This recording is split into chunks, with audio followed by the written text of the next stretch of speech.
Assalamualaikum warahmatullahi wabarakatuh. Bismillahirrahmanirrahim. Dalam kesempatan ini saya akan menjelaskan tentang beberapa pertanyaan sosiologi hukum. Yakni yang pertama, pertanyaannya, sebutkan kaidah sosial berupa kaidah kesopanan, kaidah kesusilaan, kaidah kepercayaan, dan kaidah hukum yang berlaku di media sosial. Langsung saya jawab tentang kaidah kesopanan, yakni kita dilarang untuk membuli orang dalam sebuah postingan atau dalam komen. Dalam arti kita dilarang untuk merendahkan orang lain. Lalu untuk kaidah kesusilaan, kita dituntut untuk tidak mengganggu orang lain. Lalu langsung saja ke contoh kaidah kepercayaan. Lalu untuk kaidah hukum, kita tidak diperbolehkan untuk mengeklaim atau mengcopy paste daripada karya orang lain. Lalu untuk soal yang kedua daripada soal dari sosiologi hukum, yang yaitu berikan contoh masing-masing kaidah tersebut minimal 5. Lalu langsung saya jawab dari kaidah, contoh dari 5 kaidah tersebut. Yang pertama tentang kaidah kepercayaan. Kaidah kepercayaan contohnya, yang pertama saling membantu antar umat beragama, lalu melaksanakan ibadahnya sesuai dengan keyakinannya masing-masing. Lalu yang ketiga, menjaga toleransi terhadap antar agama.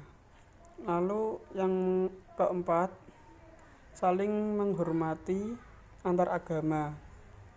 Dan yang kelima, dilarang saling membunuh antar agama, yakni dalam arti tidak musuhan, dilarang musuhan. Lalu untuk contoh kesusilaannya, yang pertama berperilaku jujur, yang kedua meminta maaf jika melakukan kesalahan, yang ketiga berpakaian sesuai kondisi, situasi dan kondisi, yang keempat berbicara dengan baik, sopan santun, lalu yang kelima menghormati orang yang lebih tua. Lalu untuk kaidah kesopanan, kita dituntut untuk berbahasa lembut, dalam arti dilarang berkata kasar. Yang kedua, memberi ucapan permisi kepada yang lebih tua. Yang ketiga, tidak memotong pembicaraan daripada yang lain. Dan yang keempat, tidak mencampuri urusan orang lain.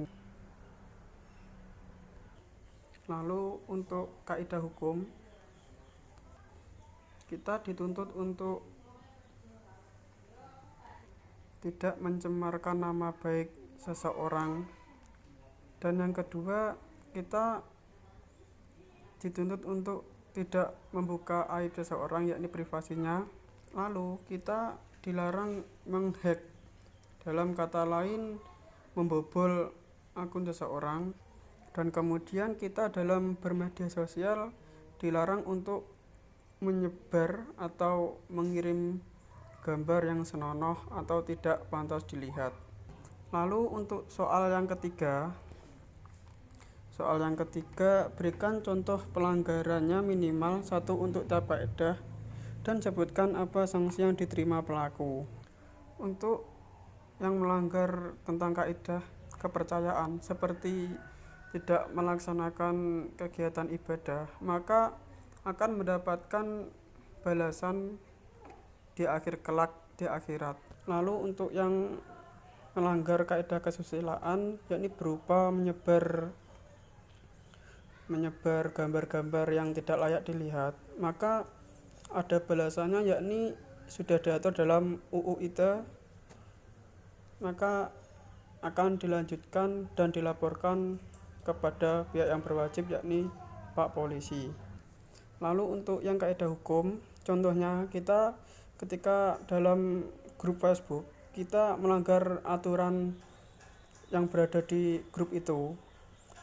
Lalu tindakannya, sanksinya berupa kita bisa-bisa itu dikeluarkan dari grup tersebut oleh adminnya. Lalu untuk kaidah kesopanan, dari kaidah kesopanan yang melanggar, contohnya jikalau kita dalam bermedia sosial itu tidak punya sopan santun, maka anggota medsos yang lain, yakni para warganet yang lain, itu tidak akan mudah percaya lagi kepada kita. Lalu untuk pengalaman saya dalam bermedia sosial, yakni pasnya saya ketika melakukan jual beli, transaksi jual beli, saya itu tidak berani untuk menipu. Soalnya dalam bermedia sosial itu sangat bisa untuk digunakan berbisnis. Jikalau kita itu berbisnisnya menipu, maka lain waktu kita tidak lama akan tidak dipercaya oleh orang lain dalam berbisnis kita. Dan pesan untuk warganet seluruh alam semesta, agar kita itu manfaatkan sebaik-baiknya ketika berada di dalam kawasan